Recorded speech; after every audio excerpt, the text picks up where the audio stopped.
കനക് ബുക്കിലെ ഒരു അക്കൗണ്ടിനായി ഇൻകമിംഗ് അല്ലെങ്കിൽ ഔട്ട്ഗോയിംഗ് ഇടപാടുകൾ എങ്ങനെ ചേർക്കാനോ അപ്ഡേറ്റ് ചെയ്യാനോ ഈ വീഡിയോ നിങ്ങളെ കാണിക്കും. ബാങ്കിംഗ് അവലോകന സ്ക്രീനിന്റെ താഴേക്ക് സ്ക്രോൾ ചെയ്ത് അതിന്റെ വിശദമായ കാഴ്ചയിലേക്ക് നീങ്ങാൻ ഒരു അക്കൗണ്ട് തിരഞ്ഞെടുക്കുക. നമുക്ക് പെട്ടി ക്യാഷ് തിരഞ്ഞെടുക്കാം. ബന്ധപ്പെട്ട ഇടപാടുകൾ കാണാൻ ഇടപാടുകൾ ടാബിൽ ക്ലിക്ക് ചെയ്യുക. പട്ടികയിൽ പട്ടികപ്പെടുത്തിയിരിക്കുന്ന നിക്ഷേപ പിൻവലിക്കൽ ഇടപാടുകൾ നിങ്ങൾക്ക് കാണാൻ കഴിയും.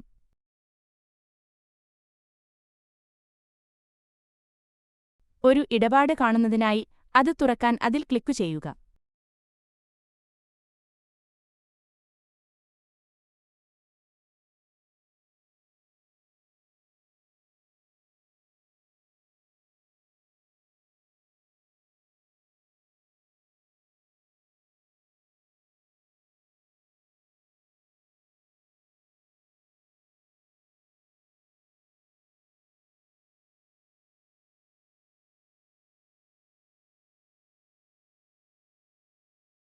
വ്യത്യസ്ത ഔട്ട്ഗോയിംഗ് അല്ലെങ്കിൽ ഇൻകമിംഗ് ഇടപാടുകൾ ചേർക്കാൻ ആഡ് ട്രാൻസാക്ഷൻ ബട്ടൺ ക്ലിക്ക് ചെയ്യുക. ചെലവിതരണക്കാരന്റെ അഡ്വാൻസ് വിതരണക്കാരന്റെ പേയ്മെന്റ് മറ്റൊരു അക്കൗണ്ടിലേക്കുള്ള കൈമാറ്റം കാർഡ് പേയ്മെന്റ് ഉടമയുടെ ഡ്രോയിൻഗൾമെന്റ് അക്കൗണ്ടുകളിലേക്കുള്ള നിക്ഷേപം credit note refund payment refund എന്നിവ ഔട്ട്ഗോയിംഗ് ഇടപാടുകളിൽ ഉൾപ്പെടുന്നു. ഇൻകമിംഗ് ഇടപാടുകളിൽ ഉപഭോക്തൃ അഡ്വാൻസ് ഉപഭോക്തൃ പേയ്മെന്റ് മറ്റൊരു അക്കൗണ്ടിൽ നിന്നുള്ള കൈമാറ്റം പലിശ വരുമാനം ചെലവ് റീഫണ്ട് അക്കൗണ്ടുകളിൽ നിന്നുള്ള നിക്ഷേപം ഉടമയുടെ സംഭാവന വിതരണക്കാരന്റെ ക്രെഡിറ്റ് റീഫണ്ട് വിതരണക്കാരന്റെ പേയ്മെന്റ് റീഫണ്ട് എന്നിവ ഉൾപ്പെടുന്നു. നമുക്കൊരു ചെലവ് ചേർക്കാം. നിർബന്ധിത ഫീൽഡുകൾ പൂരിപ്പിക്കുക. പുതിയ ചെലവ് ഇനങ്ങൾ ചേർക്കാൻ ആഡ് ഐറ്റം ബട്ടൺ ക്ലിക്ക് ചെയ്യുക. പുതിയ ഡയലോഗിൽ ചെലവ് അക്കൗണ്ടും മറ്റ് നിർബന്ധിത ഫീൽഡുകളും തിരഞ്ഞെടുക്കുക.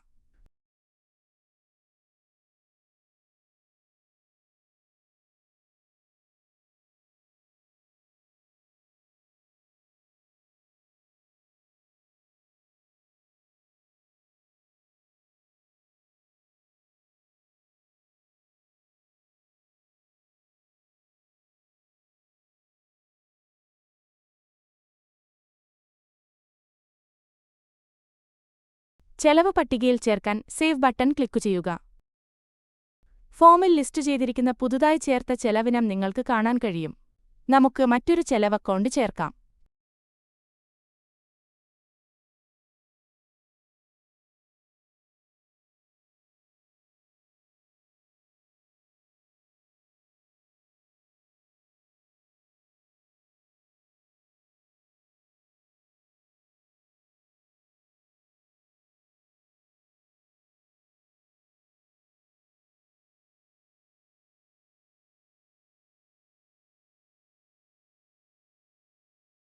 ചെലവ് സൃഷ്ടിക്കാൻ സേവ് ബട്ടൺ ക്ലിക്ക് ചെയ്യുക.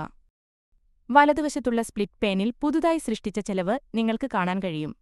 ഇത് ഇടപാടുകളുടെ പട്ടികയിലും പ്രദർശിപ്പിച്ചിട്ടുണ്ട്. ഇനി നമുക്കൊരു സപ്ലയർ അഡ്വാൻസ് ചേർക്കാം.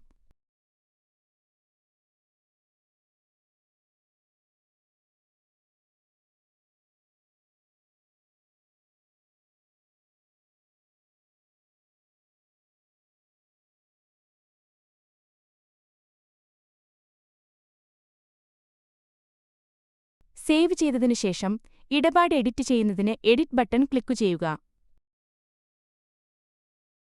മാറ്റങ്ങൾ വരുത്തുകയും അപ്ഡേറ്റുകൾ സംരക്ഷിക്കാൻ സേവ് ബട്ടൺ അമർത്തുകയും ചെയ്യുക. ഇപ്പോൾ ഒരു വിതരണക്കാരന്റെ പേയ്മെന്റ് ചേർക്കുക.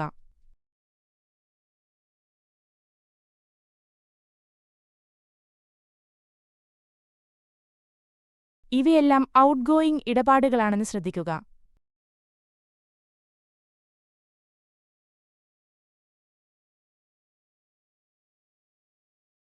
ഇത് വാങ്ങൽ വിഭാഗത്തിലെ പേയ്മെന്റുകൾ നടത്തിയ ഫോമിന് സമാനമാണ്.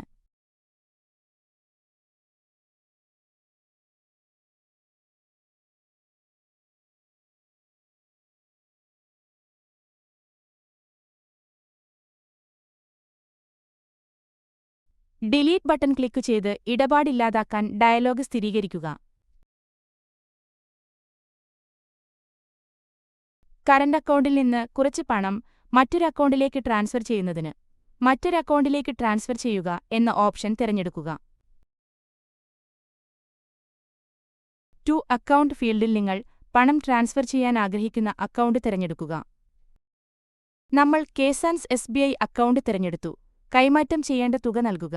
ഇടപാട് ചേർക്കുമ്പോൾ 333 രൂപ പെട്ടി ക്യാഷിൽ നിന്ന് പിൻവലിക്കുകയും കേസിന്റെ SBI അക്കൗണ്ടിലേക്ക് മാറ്റുകയും ചെയ്യും.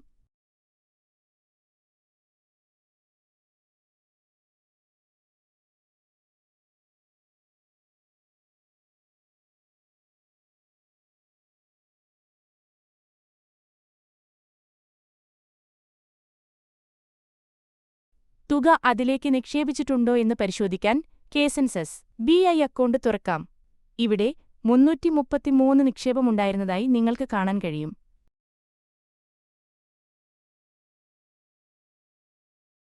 നമുക്ക് ഒരു കാർഡ് പേയ്മെന്റ് നടത്താം. അക്കൗണ്ട് തിരഞ്ഞെടുക്കുക, തുക നൽകുക.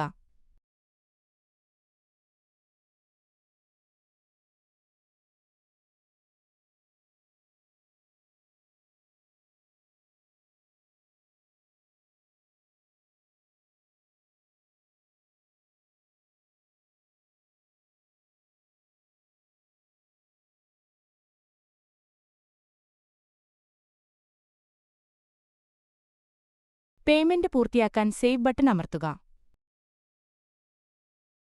ഉടമ പിൻവലിക്കുന്ന ഒരു ഇടപാട് ചേർക്കുന്നതിന് ഓണേഴ്സ് ഡ്രോയിംഗ് ഓപ്ഷൻ തിരഞ്ഞെടുക്കുക.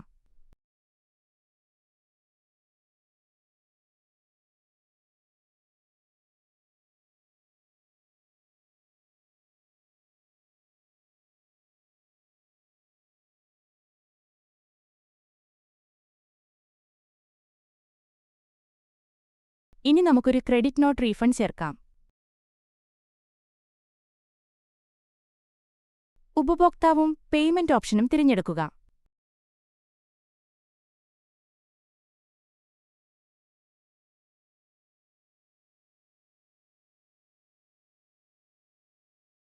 തന്നിരിക്കുന്ന പട്ടികയിൽ നിന്ന് ക്രെഡിറ്റ് നോട്ട് തിരഞ്ഞെടുത്ത് റീഫണ്ടിലേക്ക് തുക നൽകുക.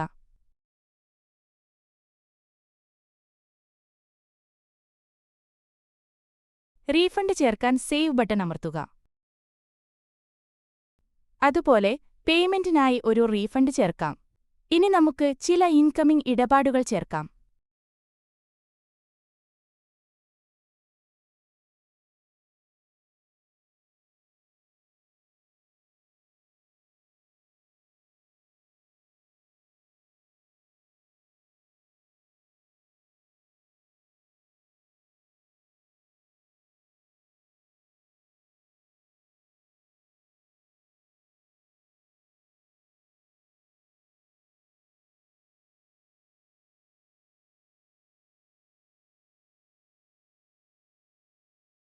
ഒരു അഡ്വാൻസ് പേയ്മെന്റ് ചേർക്കുന്നതിനുള്ള ഫോം തുറക്കുന്നതിന് കസ്റ്റമർ അഡ്വാൻസ് ഓപ്ഷൻ തിരഞ്ഞെടുക്കുക. ഇത് സെയിൽസ് വിഭാഗത്തിലെ പേയ്മെന്റ് റിസീവ്ഡ് ഫോമിന് സമാനമാണ്.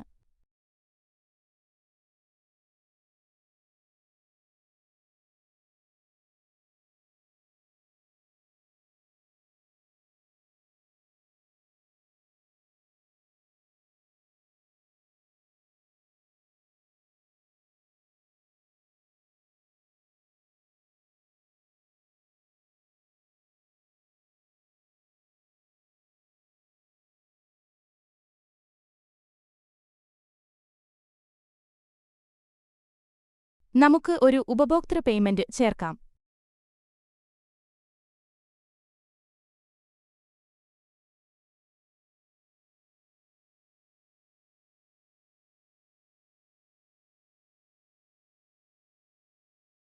മറ്റൊരു അക്കൗണ്ടിൽ നിന്ന് കറണ്ട് അക്കൗണ്ടിലേക്ക് പണം കൈമാറാൻ മറ്റൊരു അക്കൗണ്ടിൽ നിന്ന് ട്രാൻസ്ഫർ ചെയ്യുക എന്ന ഓപ്ഷൻ തിരഞ്ഞെടുക്കുക. അത്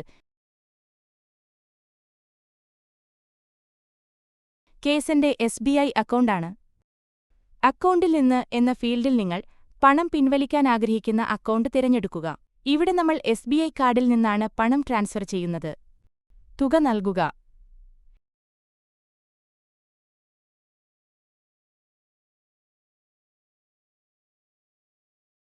ഇടപാട് റെക്കോർഡ് ചെയ്യാൻ സേവ് ബട്ടൺ അമർത്തുക. ഇപ്പോൾ നിങ്ങൾക്ക് ഇടപാട് പട്ടികയിൽ 500 രൂപയുടെ നിക്ഷേപം കാണാൻ കഴിയും. SBI കാർഡിൽ നിന്ന് പിൻവലിക്കലുണ്ടോ എന്ന് പരിശോധിക്കാം.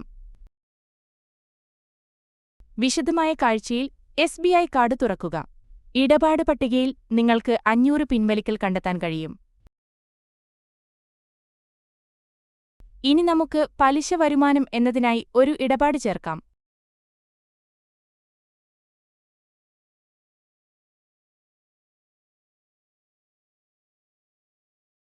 വരുമാനവും തുകയും തിരഞ്ഞെടുക്കുക.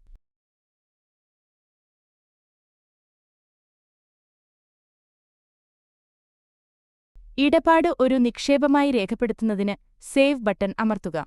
അതുപോലെ നിങ്ങൾക്ക് മറ്റ് വരുമാന ഇടപാടുകളും രേഖപ്പെടുത്താം.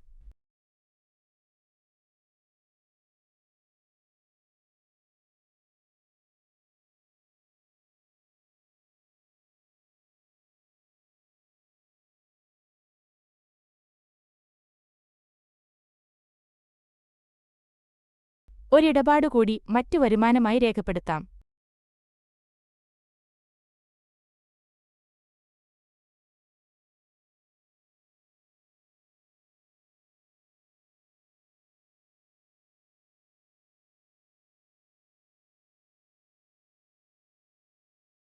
ചെലവിനുള്ള റീഫണ്ട് ചേർക്കുന്നതിന് എക്സ്പെൻസ് റീഫണ്ട് ഓപ്ഷൻ തിരഞ്ഞെടുക്കുക.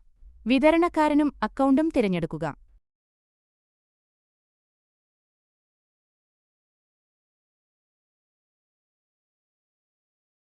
അനുബന്ധ ചെലവ് നിലവിലുണ്ടെങ്കിൽ അത് തിരഞ്ഞെടുക്കുന്നതിനുള്ള പട്ടികയിൽ കാണിക്കും. ഇവിടെ തിരഞ്ഞെടുത്ത വിതരണക്കാരനും അക്കൗണ്ടിനും ചെലവുകളൊന്നും ലഭ്യമല്ല.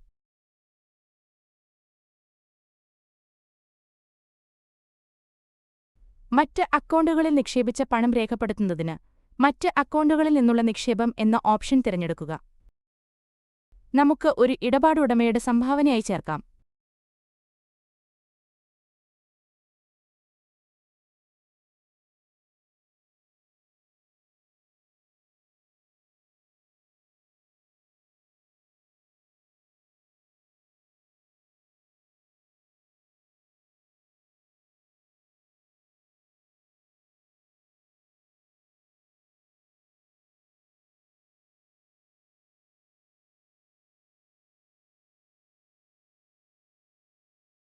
വിതരണ ക്രെഡിറ്റുകൾക്കുള്ള റീഫണ്ട് ചേർക്കുന്നതിന് വിതരണക്കാരൻ ക്രെഡിറ്റ് റീഫണ്ട് ഓപ്ഷൻ തിരഞ്ഞെടുക്കുക.